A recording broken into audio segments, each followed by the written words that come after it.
Why would you let somebody into your site if you cannot monetize them? Right? You cannot monetize this individual with an ad blocker. Some people say, oh, well, they'll go to my competition. The competition can't monetize them either. So why would we let somebody in without explaining the quid pro quo?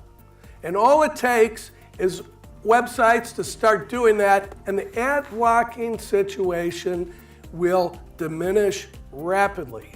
Overall, this issue of ad blocking, from where I sit, is not an issue if all the websites start playing the game of communication, letting people know what the quid pro quo is for free content.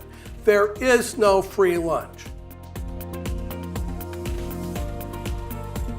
It's important for us to realize as an industry that ads are content. We can't really treat these as two separate sort of alien life forms.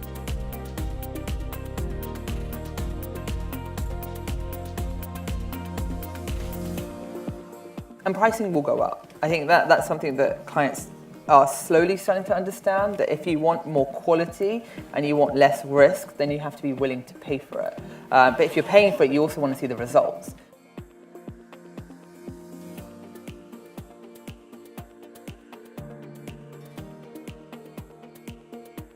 One thing all of your companies are going to have to do, I can guarantee, is change the privacy policy, because the requirements of what you have to say in a privacy policy have changed, and I can guarantee, if not I'll draft it for free, that your privacy policy today is not compliant.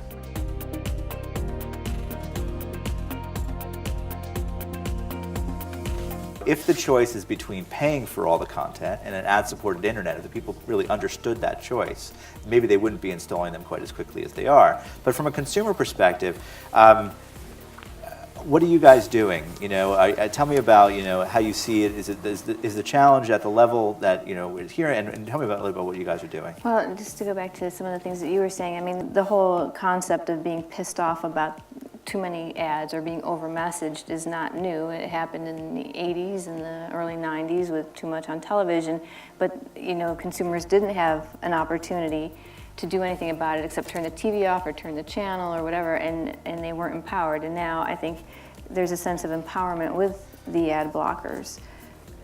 I think that in terms of being able to have a relationship with consumers and so that they're not so pissed off, we want to make sure at AccuWeather that we're not contributing to that problem. So we are doing things like reaching out to them in as innocuous a way as possible.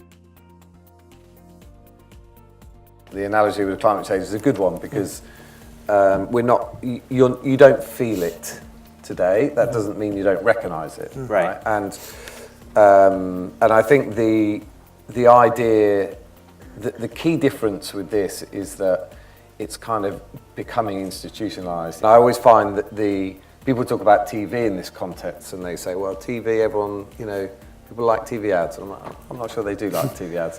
They just, there just isn't a really easy way of blocking them, right? Of course, you can change channel and all that, but it's not quite the same. But with the advent of, smart TVs, if you gave everyone the opportunity, if you could just download an app on your Samsung Smart TV that blocked all TV ads, I think people would start doing that as well. So I think we have to recognise it's a big deal. We have to take the opportunity right now of making the most of it and not ignoring it.